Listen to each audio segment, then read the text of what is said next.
Assalamualaikum warahmatullahi wabarakatuh. Perkenalkan, nama saya Putri Wahidah dengan NIM 24017022 dari Program Studi Sastra Indonesia Fakultas Bahasa dan Seni Universitas Negeri Padang. Di sini saya akan mempresentasikan hasil tugas akhir saya, yang dimana hasil tugas akhir saya ini adalah menganalisis sebuah cerpen yang berjudul Analisis Diksi dan Gaya Bahasa Cerpen Robohnya Surau Kami karya A.A. Nafis. Di dalam analisis cerpen yang berjudul Robohnya Surau Kami ini mengangkut beberapa poin. Yang pertama ada poin latar belakang, yang dimana latar belakang ini yaitu berisikan tentang cerpen sebagian karya sastra menggunakan bahasa sebagai media utama. Yang kedua ada diksi dan gaya bahasa memperkuat makna dan pesan. Dan yang ketiga ada cerpen Robohnya Surau Kami, syarat kritik sosial dan religius. Karya sastra merupakan bentuk kreativitas pengarang dalam mengungkapkan gagasan, perasaan, dan pandangannya mengenai kehidupan. Salah satu genre sastra yang populer adalah cerpen, yaitu cerita pendek yang padat, intens, dan fokus pada suatu peristiwa utama. Dalam sebuah cerpen, unsur kebahasaan menjadi bagian yang sangat penting, karena bahasa adalah medium utama untuk menyampaikan makna dan pesan yang ingin dihadirkan oleh pengarang. Oleh sebab itu, analisis terhadap unsur bahasa dalam cerpen sangat diperlukan untuk memahami bagaimana pengarang membangun suasana, karakter, dan pesan moralnya. Dalam cerpen tersebut, A.A. Nafis tidak hanya menyampaikan kritik melalui alur cerita dan tokoh-tokohnya, tetapi juga melalui gaya bahasa dan pemilihan diksi. Bahasa yang digunakan sangat khas, penuh ironi, metafora, serta nuansa setir yang tajam. Dengan demikian, analisis terhadap diksi dan gaya bahasa dalam cerpen ini menjadi penting untuk mengungkap bagaimana Nafis membangun pesan moral dan kritik sosialnya secara lebih mendalam. Baik, kita masuk kepada poin yang kedua, yaitu rumusan masalah. Di mana di dalam analisis ini, rumusan masalahnya itu yaitu mencakup yang pertama, bagaimana penggunaan diksi dalam cerpen. Yang kedua, apa saja gaya bahasa yang digunakan.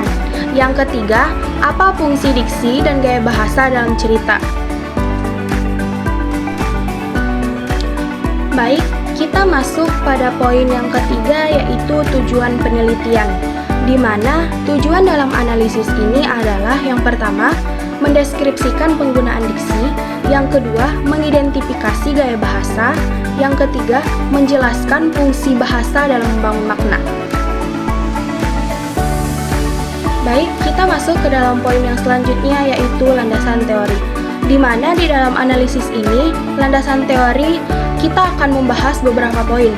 Yang pertama ada pengertian diksi. Secara umum, diksi berarti pilihan kata yang digunakan oleh pengarang dalam sebuah karya sastra. Diksi bukan sekedar memilih kata yang benar secara makna, tetapi juga mempertimbangkan efek estetis, nilai rasa, kesesuaian konteks, dan kemampuan kata tersebut dalam menyampaikan suasana tertentu. Menurut Keraf 2010-22, diksi merupakan pilihan kata yang tepat dan selaras untuk mengungkapkan ide sehingga menghasilkan efek tertentu seperti yang diharapkan penulis. Dengan demikian, diksi meliputi unsur ketepatan, kecermatan, dan keindahan dalam pemilihan kata. Poin yang kedua ada pengertian gaya bahasa atau majas. Gaya bahasa adalah cara pengarang menggunakan bahasa untuk menciptakan efek tertentu, baik estetis, emosional, maupun persuasif. Luxemburg 1986-123 menjelaskan bahwa gaya bahasa merupakan makna dalam karya sastra. Gaya bahasa mencakup berbagai bentuk pengungkapan seperti perbandingan, sindiran, penggambaran berlebihan, dan bentuk retoris lainnya.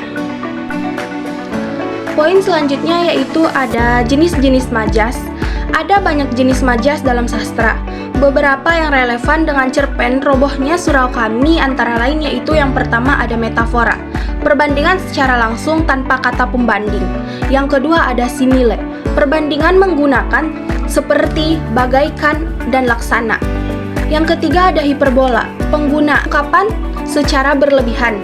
Yang keempat ada ironi, sindiran yang menyatakan kebalikan dari apa yang dimaksud. Yang kelima ada personifikasi, memberikan sifat manusia kepada benda mati atau konsep abstrak. Yang keenam ada sarkasme, sindiran yang lebih keras dan menyakitkan. Yang terakhir ada litoles, pengungkapan secara merendah. Poin selanjutnya yaitu ada fungsi diksi dan gaya bahasa dalam sastra. Dalam karya sastra, diksi dan majas berfungsi untuk menimbulkan suasana tertentu, seperti sedih, tegang, ataupun ironis. Selanjutnya menghidupkan imajinasi pembaca. Selanjutnya ada memberikan kedalaman makna dan simbolis. Yang keempat ada menyampaikan kritik sosial secara halus maupun keras. Dan yang terakhir, memperkuat karakter dalam tema cerita. Kita masuk ke dalam poin yang selanjutnya yaitu pembahasan. Cerpen Robohnya Surau Kami berkisah tentang seorang laki-laki tua penjaga surau yang sangat rajin beribadah. Suatu hari ia mendengar cerita dari Ajo Sidi tentang seorang Haji Saleh yang dikisahkan justru masuk neraka karena selama hidupnya hanya fokus pada ibadah ritual tetapi tidak peduli pada penderitaan manusia lain.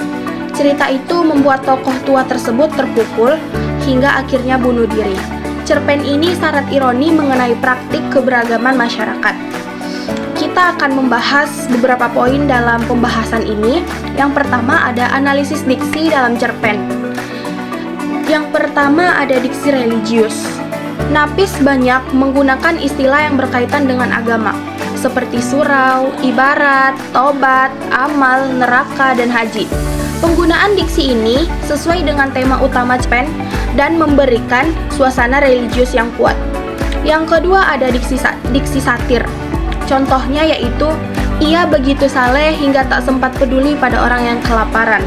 Diksi semacam ini menegaskan kritik sosial, karena kata saleh dipertentangkan dengan kenyataan bahwa tokoh justru tidak berbuat kebaikan nyata. Yang ketiga ada diksi emosional. Contohnya, ia menangis meraung seperti anak kecil yang kehilangan ibunya. Kata meraung memberikan efek dramatik dan menunjukkan kepedihan mendalam. Selanjutnya ada diksi ironis, di mana di dalam diksi ironis ini contohnya yaitu, di surga ia ditolak karena amalnya hanya untuk dirinya sendiri. Diksi seperti ini digunakan untuk menyampaikan ironi spiritual yang menjadi inti pesan cerita. Selanjutnya ada diksi konkret. Contoh diksi konkret ini yaitu, surau tua itu berdiri miring dan hampir roboh. Kata-kata konkret membantu pembaca membayangkan kondisi fisik surau yang melambangkan kemerosotan moral masyarakat. Baik, kita masuk ke dalam analisis selanjutnya yaitu analisis gaya bahasa atau majas. Yang pertama ada ironi. Ironi adalah majas yang paling dominan. Contohnya yaitu, ia diberi tempat di neraka karena selama hidupnya hanya rajin beribadah. Pengarang menggunakan ironi untuk mengkritik keberagaman yang hanya ritualistik. Yang kedua ada metafora. Contohnya yaitu, ia adalah lilin yang membakar dirinya sendiri demi terang yang tak pernah datang. Metafora ini menggambarkan hidup tokoh tua yang sia-sia karena salah memahami makna ibadah. Yang ketiga ada personifikasi. Contohnya yaitu, surau itu seakan menangis mengikuti nasib penjaganya. Bangunan digambarkan seolah hidup untuk memperkuat suasana tragis. Selanjutnya ada hiperbola. Contohnya yaitu, tangisnya mengguncangkan seluruh kampung. Melain efek tangis untuk menunjukkan betapa hancurnya perasaan tokoh. Selanjutnya ada simile. Contohnya yaitu, ia duduk termenung seperti batu di pinggir jalan, menggambarkan betapa hampa dan kosongnya batin tokoh. Baik, kita masuk ke dalam poin selanjutnya yaitu sarkasme. Contoh sarkasme muncul ketika tokoh Aji Sidi mengisahkan Haji Saleh sebagai orang yang paling suci tetapi paling tak berguna. Sindiran keras ini menunjukkan kritik tajam terhadap sikap religius yang egois. Kita masuk ke dalam poin selanjutnya ada fungsi diksi dan majas dalam cerita. Yang pertama ada membangun kritik sosial. Melalui ironi, metafora, dan sarkasme, Nafis menyampaikan kritik bahwa ibadah tidak cukup hanya ritual, tetapi harus diwujudkan dalam tindakan sosial. Yang kedua ada memperkuat karakter tokoh. Diksi religius menggambarkan tokoh tua sebagai sosok ahli ibadah. Sedangkan diksi satir dari Ajo Sidi menggambarkan masyarakat yang suka menghakimi. Dan yang ketiga ada menghidupkan suasana tragis. Personifikasi surau dan hiperbola dalam menggambarkan tangisan tokoh membuat pembaca merasakan kegetirian yang mendalam. Kita masuk ke dalam poin selanjutnya, yaitu memberi kedalaman makna. Majas metafora dan simbolisme seperti surau roboh memberikan makna bahwa bukan hanya bangunan fisik yang runtuh, tetapi juga moral masyarakat. Yang kelima ada menguatkan tema keberagaman. Pemilihan diksi religius menegaskan tema utama cerpen, kritik atas pemahaman keagamaan yang sempit. Baik, mungkin itu dia materi ataupun hasil analisis di dalam tugas akhir saya. Kita mendapatkan simpulan di dalam analisis ini, yaitu berdasarkan analisis yang dilakukan dapat disimpulkan bahwa cerpen Robohnya Surau Kami memiliki kekuatan bahasa yang sangat menonjol. A.A. Nafis menggunakan diksi religius, satir, emosional, konkret, dan ironis untuk memperkuat suasana dan membentuk karakter tokoh. Sementara itu, gaya bahasa seperti ironi, metafora, personifikasi, simile, hiperbola, dan sarkasme digunakan untuk menyampaikan pesan moral dan kritik sosial dengan cara yang artistik dan efektif. Melalui penggunaan diksi dan gaya bahasa tersebut, Nafis berhasil menggambarkan kegelisahan moral masyarakat, konflik batin tokoh, serta ironi kehidupan beragama yang hanya ritualistik. Bahasa menjadi alat utama bagi pengarang untuk membangun makna mendalam yang mengajak pembaca merenungkan kembali hakikat ibadah dan tanggung jawab sosial dalam kehidupan sehari-hari.